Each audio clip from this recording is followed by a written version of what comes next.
à l'environnement étudiant, l'intégration. Donc, est-ce que tu as ressenti le mal du pays pendant ton échange?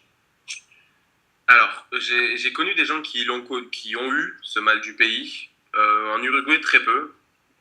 Honnêtement, pour moi, c'est passé très rapidement. Honnêtement, alors déjà dès la première semaine, l'arrivée à l'université, c'est une semaine d'intégration. Donc avec un voyage, avec une journée de voyage. Surtout en fait, la première journée, c'est une journée on va dire découverte. Donc pendant 2 jours, on a les cours, du moins les différents cours, les différents services, donc l'informatique, les sports, le ci, le là. Donc ils viennent tous pour nous expliquer ce qu'ils font, comment ils font, pourquoi, et ce genre de choses-là. Et en fait, cette période-là dure quasiment une semaine. Donc avec donc les 2 premiers jours, ça va être des présentations par rapport au cours, du moins à l'encadrement, tout ce qu'il peut y avoir autour. Et après, donc il y a ce thèse espagnol qui est important, du moins qui est à faire pour les gens qui ne sont pas des natifs espagnols. Donc pour tous les Français, c'est à faire. Et ensuite, il y a une journée de sortie qui est organisée. Très souvent, c'est le vendredi ou le samedi.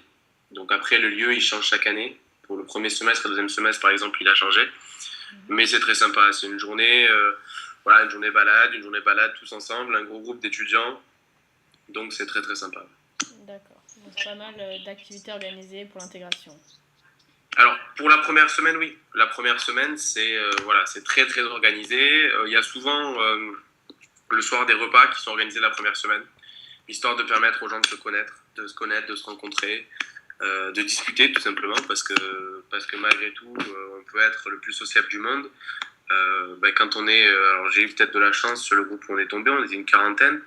Sur une quarantaine, on n'a pas le temps en 2 jours de parler avec tout le monde. Et c'est vrai que sur des soirées comme ça, des moments où on a un petit peu plus le temps d'aller discuter avec les uns les autres, donc c'est très sympa. D'accord. Est-ce qu'il y a des sports que tu peux pratiquer à l'école? Des activités? Alors ça, l'école et l'université, elle est au top.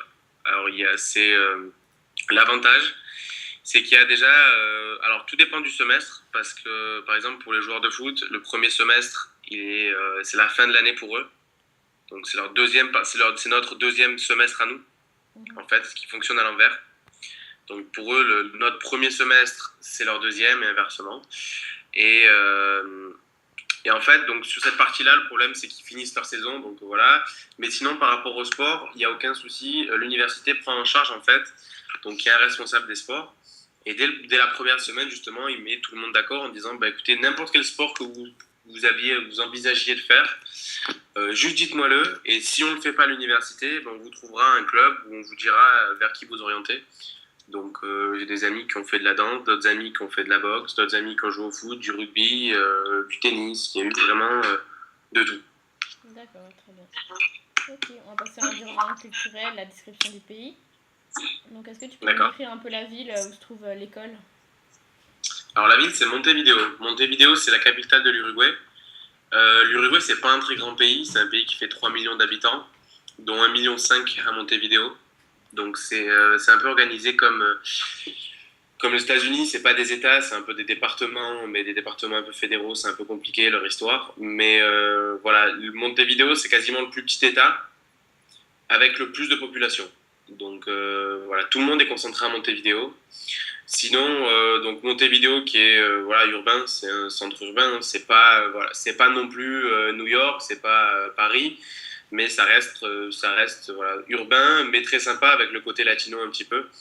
Donc ça c'est très très sympa par rapport à ça. Après, ce qu'il faut savoir, c'est toujours pareil. Ils ont repoussé un peu la misère, on va dire entre guillemets, aux portes de la ville. Donc, il suffit de faire 40 minutes de métro, pas de métro, ça n'existe pas, 40 minutes de bus pour arriver dans des endroits qui sont un peu plus, on va dire, différents et un peu plus, voilà, un peu plus, pas sensibles parce que c'est un pays très sûr au niveau de la sécurité, mais des pays qui sont un peu plus, voilà, une partie un peu plus rurale, moins accueillante. D'accord. Et est-ce que l'école se trouve loin du centre-ville? Alors l'école est en plein centre. Honnêtement, Montevideo n'est pas grand. Voilà, c'est pas une grande capitale. Quand on regarde la taille de l'Uruguay, voilà, c'est proportionnel au pays. Mais non, elle est en plein centre, il n'y a pas de souci par rapport à ça. Quoi qu'il arrive, il y a des bus. Il y a des bus tout le temps, des taxis qui sont vraiment pas chers. Vous faites le tour de la ville pour 4 euros. Donc c'est quelque chose qui est très intéressant. Perso, on se déplaçait quasiment qu'en taxi. Donc entre le bus, je crois, du moins ça, ils ont changé entre temps, mais je crois que c'est 21 pesos uruguayen. Et le taxi, nous on s'en sortait à 100 pesos pour passer d'un côté à l'autre de la ville. Et il faut savoir que 30 pesos font 1 euro. Donc voilà. Donc c'est très sympa quand même par rapport à ça. Ok. Est-ce que tu as pu visiter un peu les alentours de la ville? Alors en fait, dans l'université, il y avait un cours qui s'appelle service social, où on avait le choix en fait. Alors il y a beaucoup de cours qui sont des séminaires aussi, donc un très bon choix à faire. Les séminaires, ça dure en moyenne entre 1 mois et 2 mois maximum.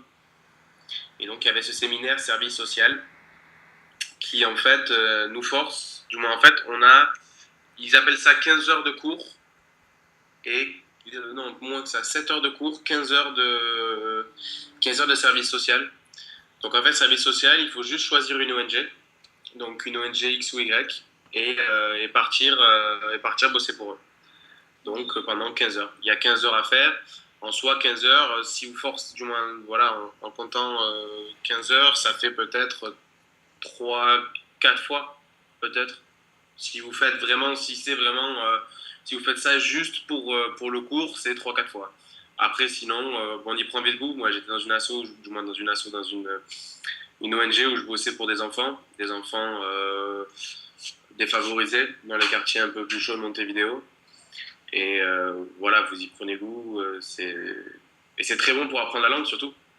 Parce que parler avec des enfants, bon, même si c'est compliqué à les comprendre les premières semaines, vous y faites vite, quoi. Mais là, c'est là que vous comprenez un petit peu quand même le contexte et ce qu'il y a autour de Montevideo, quand même. Que c'est pas aussi rose et aussi beau que ce qu'on peut voir. Il y a quand même une partie qui est beaucoup, beaucoup plus défavorisée. Et quand on voit ces enfants-là, on comprend direct que, voilà, c'est pas simple pour eux tous les jours.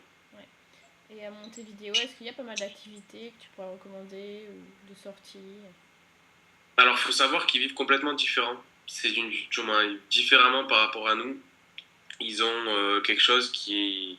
Ils ont un rythme pour nous, pour nous, on va dire français sudistes, qu'on pourrait comparer aux Espagnols, mais en beaucoup plus accentué. C'est-à-dire que pour eux, tout le boulot commence à 9h-10h tous les jours. Le soir, eux, ils mangent à partir de 11h30, mais 11h30 c'est tôt pour eux. Ils mangent plutôt vers minuit, 1h du matin. Pour tout ce qui est activité nocturne, donc boîte, ce genre de choses-là, ça ouvre à 11h30 comme chez nous, mais il n'y a personne jusqu'à 3-4h du matin. Mais par contre, ça ferme à 10h du matin. Donc, donc c'est différent. Il faut s'y faire. Il faut s'y faire. Les premières fois, ça choque un petit peu, mais après, on s'y fait vite. Qu'est-ce qu'il y a d'autre? Après, il y a la plage. Il y a donc voilà, la plage. Il y a beaucoup de terrains de foot, du moins moi je suis footballeur, donc beaucoup de terrains de foot, le sport, du moins l'accès au sport est facile.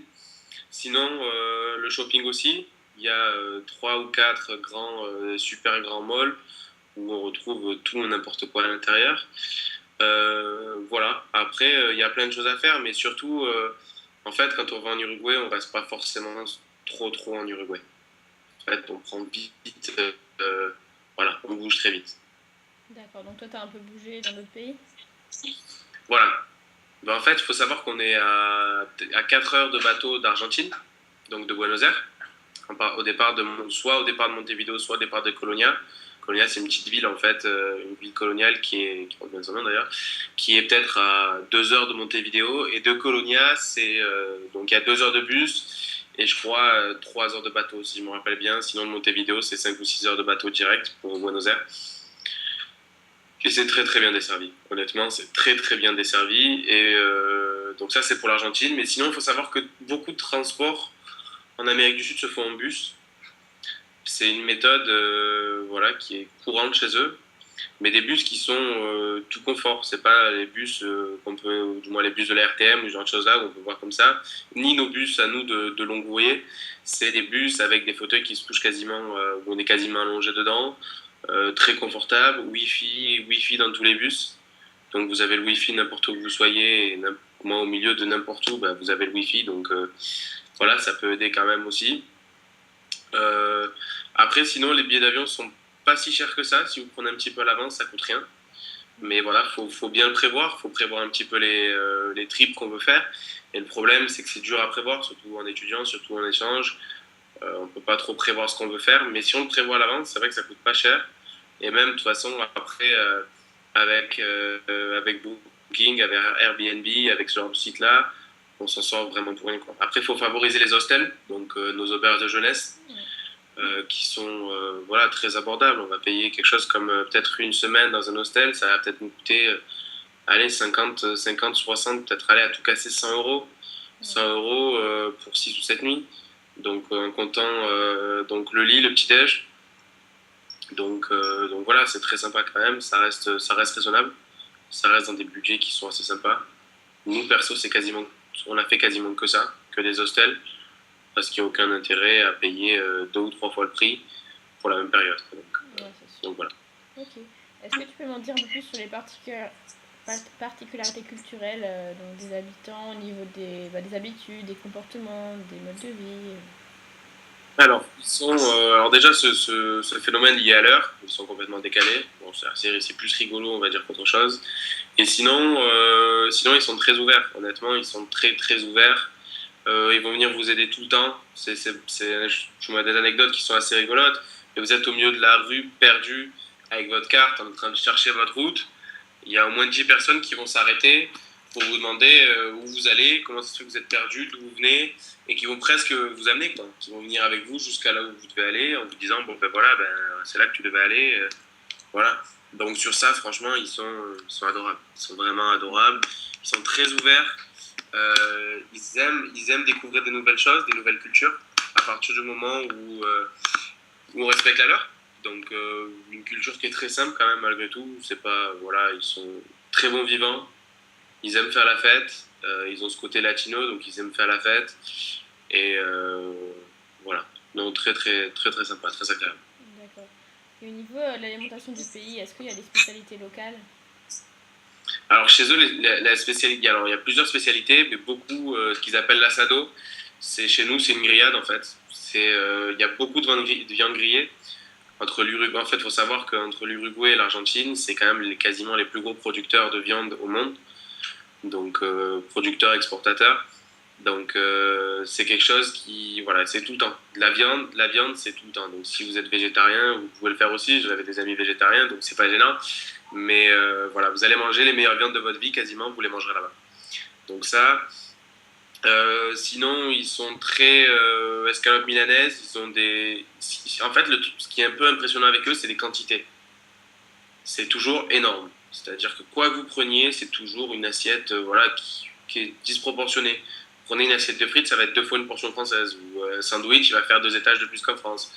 Ce que nous, on appelle une entrecôte chez nous, ça n'existe pas chez eux. Ça n'existe pas chez eux. L'entrecôte, voilà, elle est comme ça. Donc c'est des trucs qui sont, c'est un ballon de foot, voilà. Donc chez eux, c'est différent. Et c'est pas si cher que ça. Honnêtement, on peut quasiment manger au resto tous les jours sans aucun problème.